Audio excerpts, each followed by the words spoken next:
আল্লাহ বলছেন নামাজ পড়তে হবে, এখন কোনো সরকার যদি ঘোষণা দেয় নামাজ পড়া যাবে না, আপনি মানবেন? অবশ্যই মানবেন না, বরং বিক্ষুব্ধ হয়ে উঠবেন, রাজপথে নেমে আসবেন, জীবন দিবেন, তবু নামাজ পড়া বাদ দিবেন না, তাই না?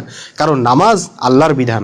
নামাজের ক্ষেত্রে আপনি আল্লাহ ছাড়া অন্য কারো বিধান মানেন না, কিন্তু ওই আপনি জাতীয় জীবনে, রাজনীতির ক্ষেত্রে, অর্থনীতির ক্ষেত্রে, বিচার নীতির ক্ষেত্রে, সমরনীতির ক্ষেত্রে আল্লাহর বিধান বাদ দিয়ে মানুষের বিধান মাইনে নিয়ে বসে আছেন। যেমন আল্লাহ বলছেন সুদ হারাম, কিন্তু আপনার জাতীয় জীবনে চলে সুদের অর্থনীতি। সুদ দিয়ে সরকার চলতেছে, সুদ দিয়ে ঋণ নিতেছে, সুদ দিয়ে ব্রিজ রাস্তাঘাট বানাইতেছে, আর আপনি এসব মাইনেও নিতেছেন। আশ্চর্যের বিষয় না? নামাজের বেলায় মানলেন না, কিন্তু সুদের বেলায় মাইনে নিলেন, অথচ দুইটাই আল্লাহর বিধান। পার্থক্য শুধু এইখানে, নামাজ আপনার কাছে ব্যক্তিগত বিষয় আর সুদ হইল জাতীয় বিষয়। অর্থাৎ আপনি ব্যক্তিগত বিষয়ে আল্লাহকে ইলাহ বা বিধানদাতা হিসেবে মানেন, কিন্তু জাতীয় বিষয়ে আল্লাহকে একমাত্র বিধানদাতা হিসেবে মানেন না। ওখানে চূড়ান্ত বিধাতা মানেন মানুষকে।